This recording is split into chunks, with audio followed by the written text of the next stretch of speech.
皆さんこんにちは。今回の動画は前回ご紹介した四半期決算動画の続き後編となっております。前編の動画では実績のデータ、前年同期比を主に用いて、業種銘柄ごとの好不調あるいは株価の反応というのをご覧いただきました。今回後編の動画では決算の際に発表される通期予想の上方修正あるいは下方修正ですね。多くの企業が第3四半期を終えて会社の計画、通期の見通しというのが立てやすくなってきた上方修正や下方修正を行う銘柄が増えてきたわけですけれども、その会社予想とは別に四季報、東洋経済が独自に発表する予想というのも、そもそも四季報自体あるいは証券会社に載っている四季報データなどで目にする方も多くいらっしゃるかと思います。今回は通期の予想について2つのデータですね、四季報の予想と会社の見通し、それぞれを使って細かいデータ分析を行いました。このデータ上の取り組みに力を入れ始めてまだ日が浅いですので、ズバリこれみたいな結果はお伝えできないかもしれませんが、とりあえずここまでの情報をお伝えして、ご覧いただいた方の中にもしアイディアなどありましたらコメント欄にご提供いただけますと幸いです。それでは今回もぜひ最後までお付き合いください。まずはそもそも今回分析する内容ですね。前回の動画の最後にご紹介したこちら、決算を通過した後の株価の反応が顕著なもの、上下に並べていますけれども、ちょうど真ん中のところですね。GS ユアサとニデック。この2つの銘柄を見たときに業種は同じ。前年同期比の利益水準も同じ。エクイティスプレッド、あるいはその変化幅についても同じような水準。にもかかわらず、株価における反応というのが 20% とマイナス 3%。ここまで大きく違うのはなぜなんだという最後の締めくくりでした。決算発表に含まれるものには当然前回ご紹介した実績の四半期データと今回ご紹介するような通期の予想、会社の見通しであったり、マーケットの期待値ですね。そういった予想のデータというのを比較していくことで、この顕著な株価の反応の違いというのを落とし込めるかと思いますので、そういった前提をもとに分析をご紹介したいと思います。それでは今取り上げた GS ユアサとニデック、それぞれ各社の営業利益について、四季報の予想と会社の予想、これまでどのような推移をたどってきたかご覧いただきますと、まずはニデックの方ですね。24年3月期の通期決算の営業利益がどれくらいの水準になるか、過去時点での予想というのを遡ってグラフにしたものです。青の線が四季報の予想、つまり市場予想の一つ、コンセンサスとも言われるようなデータの一つです。そしてオレンジの線が会社の見通しですけれども、当然会社予想に関しては中期の経営計画においては書かれているかもしれませんが、基本的には該当する期中においての通期見通しというのを立てますので、例えば今進んでいる24年3月期であれば、その通期の見通しを立てる。オレンジのラインが途切れているそれより前においては、会社としては前期の23年3月期の予想を立てていますので、直近1年間ぐらいのグラフしか引けていないという形ですね。そして青の四季報予想に関しても、左に行けば行くほど24年3月期からは遠ざかっていきますので、前々から予想を立てているとはいえ、予想の精度としては遠い将来を予想するということになるので、精度としてはあまり高くない予想ですね。そして右に行くにつれて24年3月期が進んでいきますので、だんだんと精度が上がってくる予想になってきます。そして四季報の予想、青の線を推移ご覧いただきますと、ちょうどオレンジのラインが始まった期初ですね。会社見通しと同じ予想金額だったんですけれども、昨年の8月に一気に予想が引き上がっています。つまり四季報の予想というのが引き上がったということは、コンセンサスとしてマーケットが期待する営業利益の水準が引き上がったということになります。一方で会社予想に関してはそのまま横ばいに推移していますね。この時点においてコンセンサス、市場予想と会社の見通しというところに乖離が生じている状態です。しかし今回の決算において両社とも大きく下がってしまった。この落ち幅だけを比べれば当然夏頃に期待が膨らんでいたコンセンサス、四季報の予想の方は会社の見通しよりも大きな落ち幅になります。実はニデックに関しては以前動画をお出ししたタイミング、ちょうど前回の決算の頃かと思いますが、もうそのタイミングであまり良くない決算を出していた。夏に盛り上がった期待というのは、秋口からもうすでにしぼんできていたわけですけれども、四季報上はそのまま横ばいを続けていました。つまりこのグラフの中には2つの注目点がありまして、1つ目がコンセンサス予想、マーケットが期待する数値と会社見通しとの乖離。これが会社ごとに生じているということ。そしてもう一つの注目点が、コンセンサス予想と申し上げているこの青のラインが指揮法、つまり東洋経済が調査しているデータ、この正確性についてですね。基本的には東洋経済社が提供している指揮法のデータベースというのは、変化が生じたり決算が発表されれば、その当日中に取り込まれるようなスピード感ですけれども、予想値の更新というもの自体がちゃんと行われているかどうかというのは気になってくるポイントです。さて、比較対象の銘柄として挙げられていた GS ユアサに関しては、こちら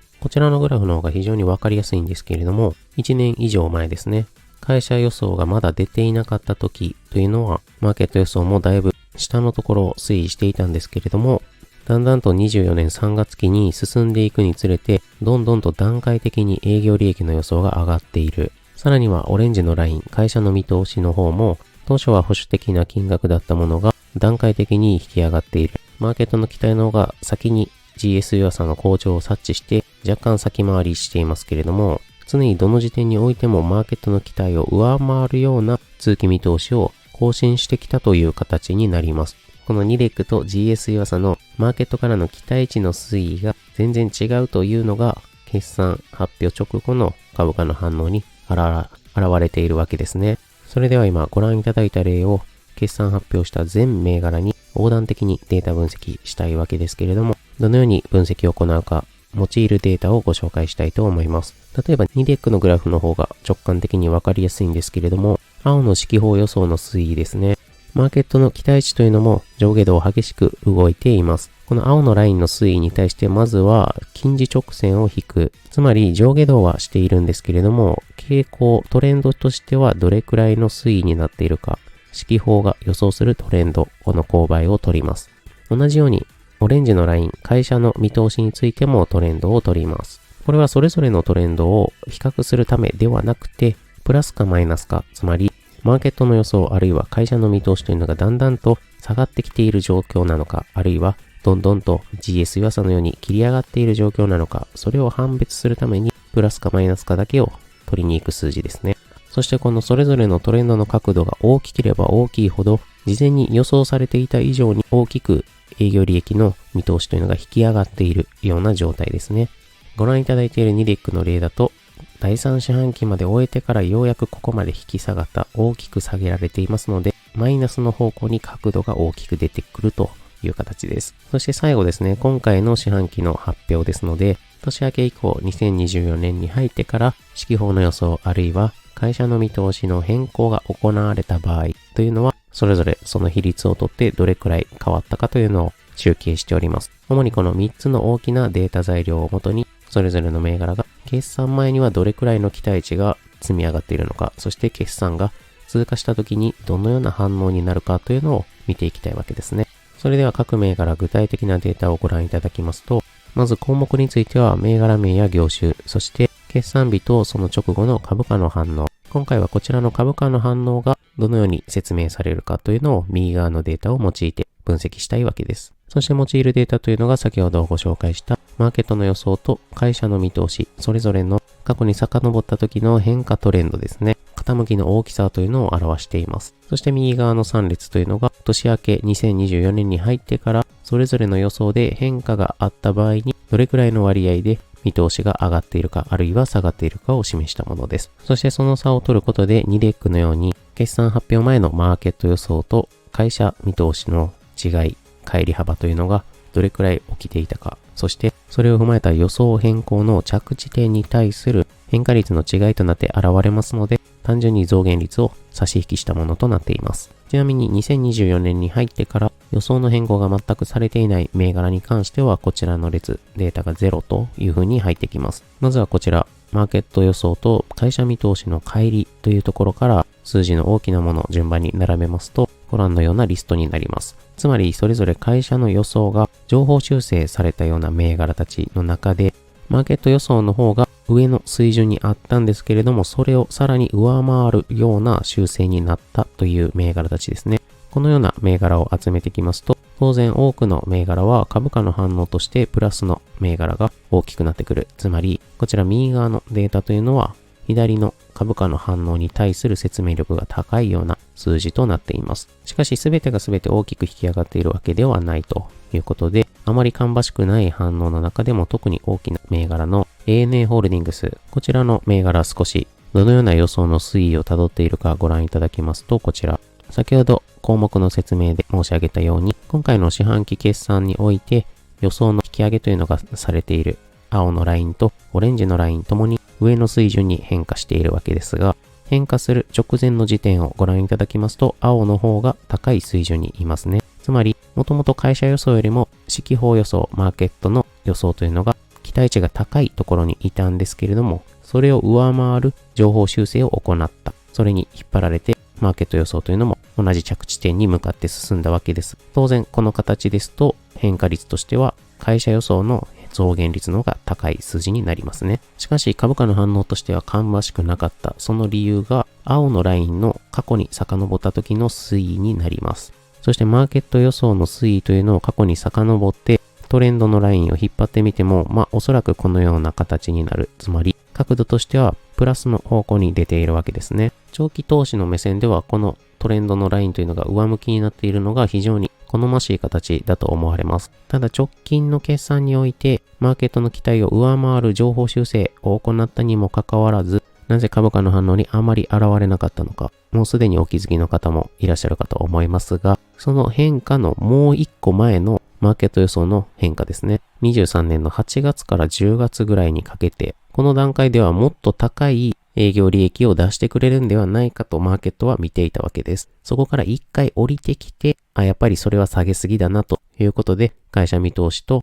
共に上がっているので、この予想が降りてくること自体が全てマーケットの参加者全員の総意ではありませんので、ある程度高い目線で見ていた投資家も結構いたわけです。そのような ANA ホールディングスに対する期待値が高い株主からすれば、今回の発表された決算水準というのは情報修正ではありますけれども、もうちょっと欲しかったなと、そういった感想を持った。それが株価の反応に現れてきているんではないかと考えられます。それでは今度答えの方からご覧いただきたいと思います。先ほどと同じ項目ですけれども、株価の反応が顕著なもの上下に取ってきています。そしてどのように取ってきているかと言いますと、今ご覧いただいた指揮法の推移ですね。マーケット予想のトレンドというのが0以上。つまり近似線を引いた時には段階的に予想水準が切り上がってきているような銘柄たちです。この中で株価の反応が顕著なものを取ってくると、ご覧のように右側のところですね、マーケット予想あるいは会社の見通しが情報修正されているかどうか、非常に色分けで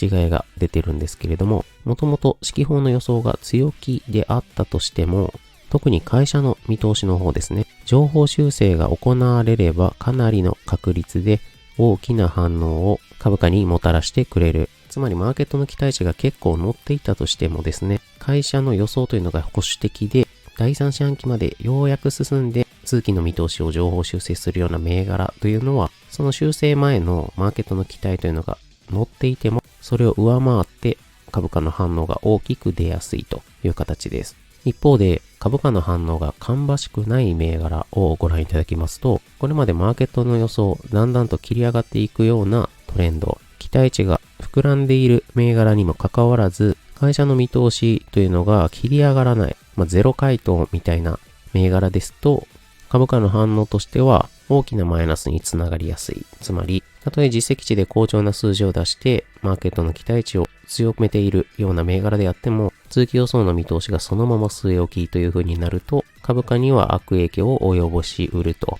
いう形になっています。同じような形で、今度は逆のデータをご覧いただきますと、逆というのはマーケット予想の水準がだんだんと切り下がっていっているようなトレンドですね。長期的な株価水準もあまり芳しくないような銘柄たちです。こういった銘柄の中で決算直後株価の反応が顕著に出ているものをピックアップしますと、今度は先ほどと逆ですので、会社側がたとえ見通しを何も変更しなかったとしても、つまりゼロ回答だったとしても、マーケットの期待値というのはだいぶ低いところにありますので、株価の反応としてはプラスに出やすい。一方で事前のマーケットの期待値が低い、だんだんと切り下がってきているような銘柄であっても、会社側が下方修正を行ってくるような銘柄だと、それはたとえ事前のマーケット予想と同じような水準まで切り下がってきただけだとしても、それは株価に大きなマイナスのインパクトを与えやすいと。ここは先ほどの上の時とは少し違ったような印象ですけれども、そういったインパクトが出てきます。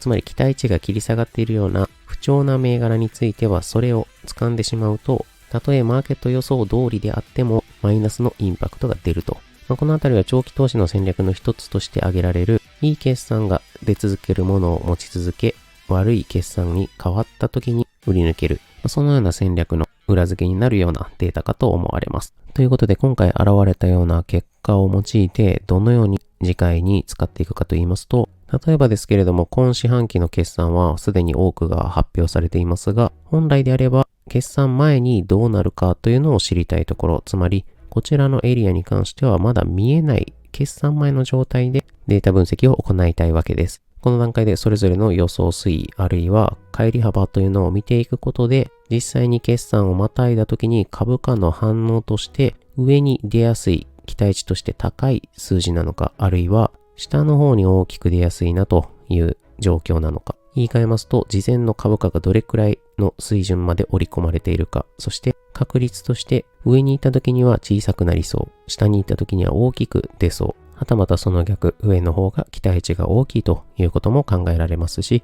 そのようなデータを事前にご提供できるような分析というのを進めていきたいと思います。こちらの四半期決算の分析企画に関しても、今後は検証、実証を進めながらうまくワークするかやっていきたいと思いますので、共にお付き合いいただける方は高評価、チャンネル登録していただいて、またアイディアなどもコメント欄にてご提供いただけると幸いです。今回も最後までご覧いただきありがとうございました。また次回の動画でお会いしましょう。